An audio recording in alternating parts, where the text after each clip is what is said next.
அஸ்ஸலாமு அலைக்கும் வரஹ்மத்துல்லாஹி வபரகாத்துஹு. அன்பார்ந்த அனைத்து உறவுகளுக்கும் இனிய காலை வணக்கம். குவைத்துக்கு வந்து இத்தனை வருடத்தில் நூற்றுக்கணக்கான செக்இனில் வந்து நான் வண்டி நிறுத்தியிருக்கிறேன். தனியாக போகும்போது என்னுடைய சிவில் ஐடியை செக் பண்ணியிருக்கிறாங்க, சரியா? ஆனால் பின்னாடி மாமா இப்போ வந்து அவங்க ஜெமியாக போயிருக்கிறாங்க. பின்னுக்கு ஒரு குவைத்தி உட்கார்ந்து இருந்தால் கண்ணாடியை பணிச்சது உள்ளுக்கும் பார்த்துட்டு என்னுடைய பத்தாக்காவை கூட பார்க்க மாட்டாங்க. போ போ போ அப்படின்னு சொல்லி அனுப்பிடுவாங்க. இத்தனை வருட காலத்துலையும் நான் வந்து நிரந்தரமாக நான் பார்த்த ஒரு விடயம்.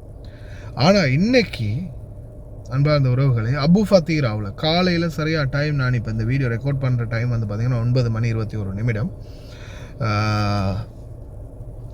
அபு ஃபத்தீரா என்ட்ரன்ஸ், அதாவது மந்தக்காக்குள்ள ஃபாஹில் ரோடு 30ஆம் நம்பர் ரோட்லேருந்து என்ட்ராகிற அந்த என்ட்ரன்ஸையும் அதே மாதிரி இப்போ அந்த பஸ் வருது இல்லையா, பஸ் ஸ்ட்ரைட்டாக ஹைவேயில் ஸ்ட்ரைட்டாக போகும் பஸ் வந்து, சரியா? மந்தக்காக்குள்ளே இறங்குறவங்களுக்கு வந்து பஸ் ஸ்டாப்புக்கு வரவங்களுக்கு வந்து பஸ் வந்து என்ன செய்யும்னா அந்த சின்ன கேப் இருக்கு இல்லையா, அந்த சைடு கேப்புக்குள்ளால் வந்து அப்படியே ஹைவேக்கு மறுபடியும் மர்ஜிங் ஆகும். அந்த உள்ளே வரக்கூடிய பஸ்களையும் நிப்பாட்டி செக் பண்ணினாங்க. இப்போ நான் பார்த்துக்கிட்டு இருக்கும்போது நான் வண்டியில் வரேன், பஸ்ஸுக்குள்ளேருந்து ஒருத்தர் கையை பிடிச்சி இழுத்து அப்படி ஒரு ஒன்று தான் கூட்டிகிட்டு போயிட்டுருக்குறாங்க. போலீஸ் வண்டியை கூட்டிகிட்டு போகிறாங்க. ஒரு வேளை சிவில் ஐடி இல்லாமல் இருக்கலாம். ஒன்று. அடுத்தது, பின்னாடி இவ்வளோ காலத்துலேயும் நாங்கள் வந்து நான் வண்டியை நிப்பாட்டினா உடனே கண்ணாடியை பணித்ததுமே சலாம் அலைக்கும் அப்படின்னு சொல்லிவிட்டு என்னுடைய பத்தாக்காவை நான் எடுத்து இப்படி மொபைல் ஐடி எடுத்து இப்படி காட்டுறதுக்கு ரெடி ஆகும்போது பின்னாடி மாமாவை கண்டதுமே, இல்லாட்டி முன்னாடி பெரிய மாமா இருப்பாங்க, இல்லாட்டி மற்ற யாராவது குவைத்தி மாமாக்கள் பின்னாடி இருந்தாங்கன்னா கண்ணாடியை பணித்ததுமே உடனே எல்லாரும் அப்படின்ட்டுருவாங்க. இன்றைக்கி என்னுடைய பத்தாக்காவை பார்த்துட்டு லைசன் எங்கே அப்படின்னு கேட்டாங்க. லைசன் எங்கே எடுத்து காட்டின பிறகு பின்னுக்கு இருக்கிற மாமா உங்களுடைய பத்தாக்காவை தாங்க அப்படின்னு பார்த்து அவங்களுடைய பத்தாக்காவை எடுத்து அதையும் ஸ்கேன் பண்ணி எல்லாத்தையும் ஸ்கேன் பண்ணி தான் உள்ளே விட்டாங்க. ஆச்சரியமாக இருக்குது. இவ்வளோ காலத்துலேயும் இன்னைக்கு பின்னுக்கு இருந்த குவைத்தியோடைய பத்தாக்காவையும் பார்த்து எல்லாத்தையும் செக் பண்ணி தான் அனுப்புகிறாங்க. சில வாகனங்கள் கொஞ்சம் சந்தேகத்துக்கிடமாக இருந்துச்சுன்னா உடனே டிக்கி ஓப்பன் பண்ண சொல்கிறாங்க. டிக்கி ஓப்பன் பண்ணி அதையும் செக் பண்ணி தான் அனுப்புகிறாங்க. வாகனத்தை உள்ளே ஃபுல்லாக நோட்டமிடுறாங்க. சோதனை மிகவும் தீவிரமாக இருக்குது. இன்னைக்கு காலையில் செய்தியில் கூட நான் இப்போ இன்னும் கொஞ்சத்துக்கு முதல் தான் இந்த செய்தியை பப்ளிஷ் பண்ணேன். 9 மணி இருக்குன்னு நினைக்கிறேன். அந்த செய்தியில் கூட நான் நினைக்கிறேன் அந்த வீடியோ வந்து அட்டாச் பண்ணியிருப்பேன்னு நினைக்கிறேன். அனைத்து இடங்கள்லையும் சோதனை சாவடிகள் மிகவும் அதிகமாக இருக்குது.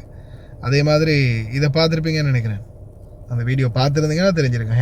ஹேண்ட் கப் பண்ணுறது பிடிச்ச உடனே அந்த இதில் செக் பண்ணுறாங்க, சரியா? பத்தாக்காவை செக் பண்ணுவாங்க. செக் பண்ணும்போது இதில் ரெட் கலரில் காட்டுச்சேன்னா உடனே கைக்கு ஹேண்ட் கப் தான். தயவு செய்து ரொம்ப கவனமாக இருங்க. என்ன மாதிரியான சிச்சுவேஷன் உருவாக போகுதுன்னு சொல்ல தெரியலை.